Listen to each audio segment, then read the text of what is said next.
Alright, we're on. What's up, everyone? My name is Chris from Vo-Gus Prospecting, and today I am answering patron questions. If you would like your question answered as a patron, there is a pin post over on the website that you can respond to, and I am basically working my way through the list and giving you guys an opportunity to get a one-on-one response just like this to questions you might have about Vo-Gus Prospecting, about gold in general, anything that you may have seen on my channel. And I've got two questions I'm going to answer today because one's very quick, which comes from the first one is Thor World. Are you still doing the time capsule thing? Yes, it's one of my many projects. So just bear with us and we will have more information on that when everything is ready. It's been a little bit of a logistical nightmare just to get everything up and running. So if you don't know what the time capsule is, once I receive my 100,000 silver play button from YouTube, I put out that I will be doing it as a time capsule. So instead of holding on to it, I'd much rather put it in a time capsule and collect coins and notes from all over the world, add them to this, and then go hide it out in the gold fields, hopefully for future generations of prospectors to one day dig up as a bit of a treasure hoard. I thought that would be very cool, very interesting. Again, there's going to be more details on that when we have everything ready. Right, the next question comes from, and if I mispronounce your name, I'm incredibly sorry. Yeah, this comes from Cindy DiFatta? I'm going to go with DiFatta. Makes more sense to me because D-E-D-I, yeah, D-I, DiFatta. Good morning, Chris and gang from South Carolina. My questions are, when you were showing the close-up weigh-in shots, do you carefully pick out the black sand specks when you put the gold away? And do you just hang on to the gold for a while or do you sell it? Thanks, buddy. Have a great day.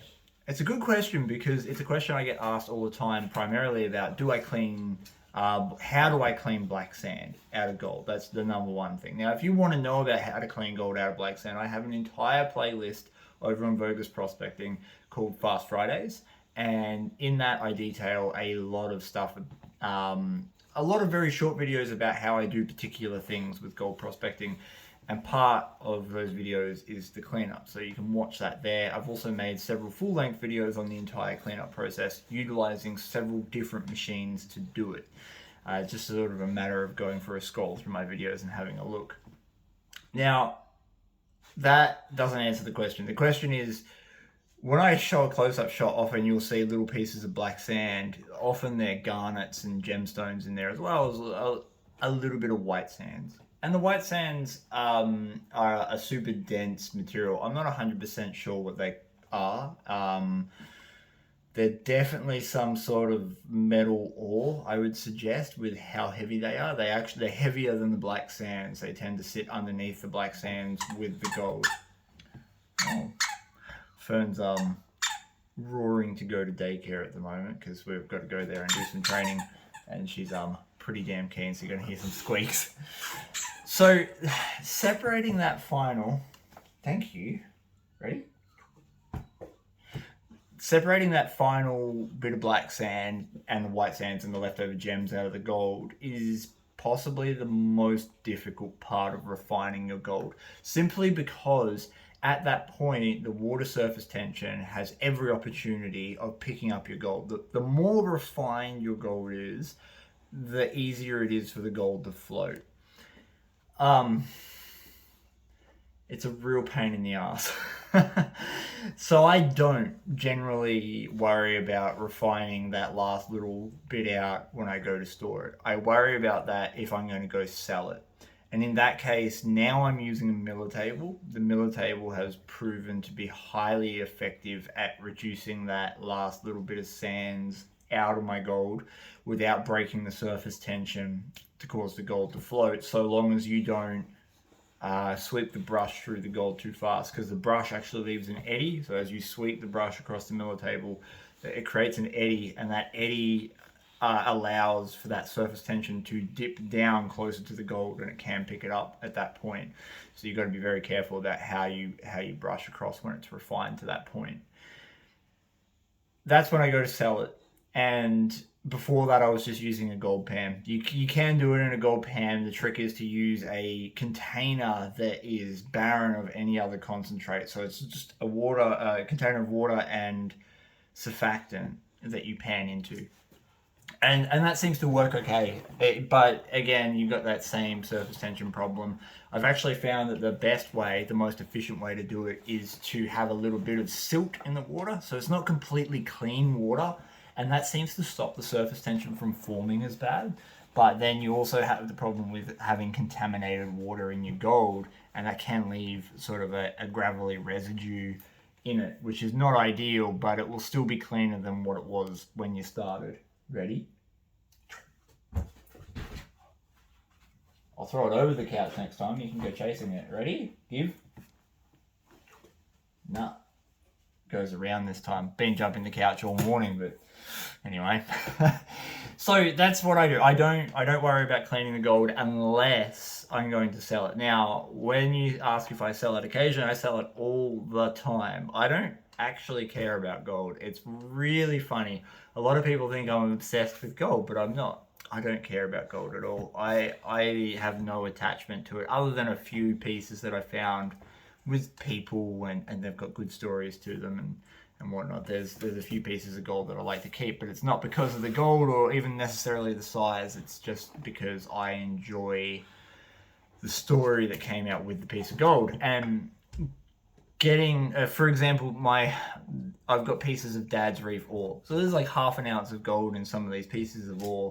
And I'm keeping them because they're, first and foremost, they're a convenient size. They're not a huge piece. They're not a tiny, tiny little piece. They're like a palm-sized rock. And whilst I could get half an ounce of gold out of it if I crushed it, or if I'd probably get more for it selling it as a specimen, I love the fact that it was the first piece of gold I found at Dad's Reef. And on the day that we went up there to actually find it, the day after Dad told me about where the reef was. And that piece is going to go with me forever. I'm not going to get rid of it. But all the other gold, that doesn't have those sort of stories attached to it, which is 99% of it, I don't really care about. So selling it isn't an issue for me. I can just get rid of it. The biggest thing for me is that when it comes to things like my PTSD and the level of social anxiety that I get around having to interact with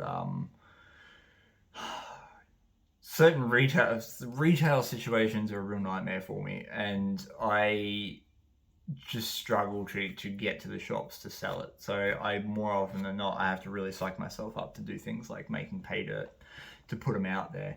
And it's worth it. Like, I suppose we should talk about permanency. That would make sense. I'll summarize this up a little bit for you. People talk about gold as an investment, and that makes some sense. You should always have some sort of backup cash, some sort of investment going on in the background, because you never know what's going to happen, right?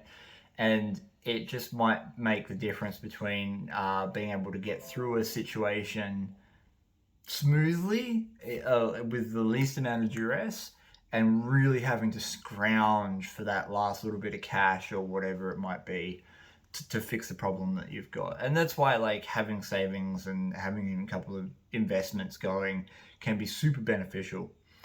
And a lot of people choose gold for that as a store of wealth. So the main function of gold as an investment, and I'm talking about physical gold, not paper gold.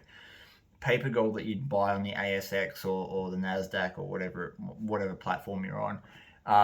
Buying paper gold is highly leveraged. So there might be like 1 ounce of gold in physical form that's leveraged 1,000 times as paper.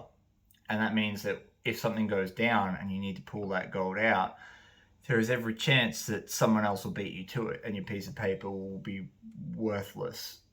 So physical gold is what we're talking about as a store of wealth. You don't buy gold to make a lot of money. Sure, the gold price is going up pretty much all the time. It's gradually going up, but that counteracts inflation. So say you have $100 today if you kept that $100, the buying power of that $100 as inflation comes into the market gets weaker. So the $100 today might buy you, say, a shopping cart's worth of food. But in 10 years, it might only buy you half a shopping cart's worth of food because the cost of manufacturing and producing all the products that you buy has gone up, and therefore inflation, your $100 today is worth $50 in the future. And you'd actually have to spend like $150 or whatever to get the same value. Gold counteracts that by going up with that level of inflation. So if you spend $100 on gold today, when you cash your gold out, it'll already probably, not always, but probably have grown in value with inflation. So the 150 that you'd need in 10 years is already in that gold bar value. So you spent $100 on gold. When you cash your gold out, you might get 150. So the value is the same because it's got the same amount of buying power 10 years in the future, unlike your $100 today. I hope I made that kind of clear. Clear as mud, right?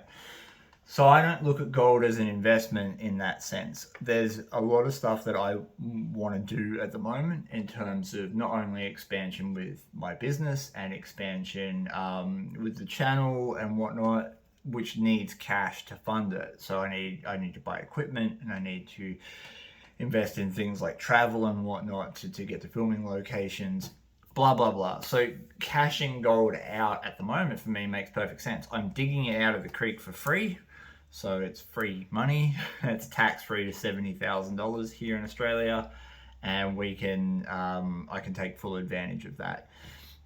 I don't store it away as an investment for that reason. I store a little bit of it away in a bank every so often, just because of that exact reason. I look at it as a retirement fund. One day I'm going to hit an age where I can't work or I can't gold prospect, and if I've got 10 or 15 ounces put away in a bank, then I can go and get that and have somewhat of a comfortable retirement. Well, yeah, probably not with 15 ounces, but you get the point, right? It's a nice little cash bonus. So, on that note, guys, I hope that's answered your questions. And if you would like your questions answered, jump over to Patreon and drop it underneath the pinned comment. And over the next little while, we're going to be going through and answering as many of them as I can. All right, until next time, guys. Peace. Bye.